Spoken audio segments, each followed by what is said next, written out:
हातकणंगले रोडवरील लक्ष्मी खिंडीत आज दुपारच्या सुमारास दोन चाकींमध्ये समोरासमोर जोरात धडक होऊन भीषण अपघात झाला। या अपघातात आकाश अजित आबदान यांचा उपचारादरम्यान मृत्यू झाला असून अन्य दोघे गंभीर जखमी झाले आहेत। मिळालेल्या माहितीनुसार आकाश अजित आबदान, आदिराज काश्मीरे व हर्ष काश्मीरे हे दुचाकीवरून कुंभोजकडून हातकणंगलेच्या दिशेने जात असताना समोरून हातकणंगलेकडून येणाऱ्या राकेश खोत यांच्या दुचाकीची लक्ष्मी खिंडीत असलेल्या तीव्र वळणावर जोराची समोरासमोर धडक झाली। ही धडक इतकी भीषण होती की दोन्ही दुचाकींचे मोठ्या प्रमाणात नुकसान झाले। अपघाताची माहिती मिळताच परिसरातील नागरिकांनी तत्काळ घटनास्थळी धाव घेत जखमींना मदत केली।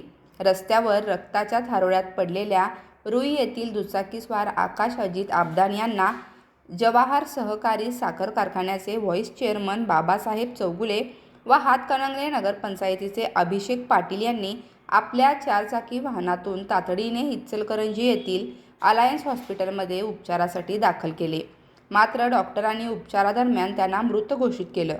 दरम्यान लक्ष्मी खिंडीत तीव्र वळणाचा रस्ता असूनही येथे वेग कमी करण्यासाठी घळक, स्पीड ब्रेकर, रिफ्लेक्टर, दिशादर्शक फलक अथवा अन्य कोणतीही वाहतूक सुरक्षेची उपाययोजना करण्यात आलेली नाही। ही बाब पुन्हा एकदा या अपघातातून समोर आली आहे। वेग, अरुंद रस्ता व वाहतूक विभागाचा निष्काळजीपणा यामुळेच हा अपघात झाल्याची जोरदार चर्चा नागरिकांमध्ये सुरू आहे। घटनेची माहिती मिळताच हातकणंगले पोलिसांनी घटनास्थळी दाखल होऊन पंचनामा केला असून पुढील तपास सुरू आहे।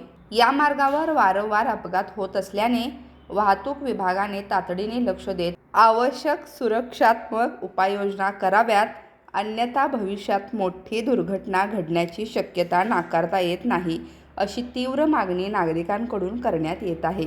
KB न्यूज हातकणंगले प्रतिनिधी सचिन दोंडे।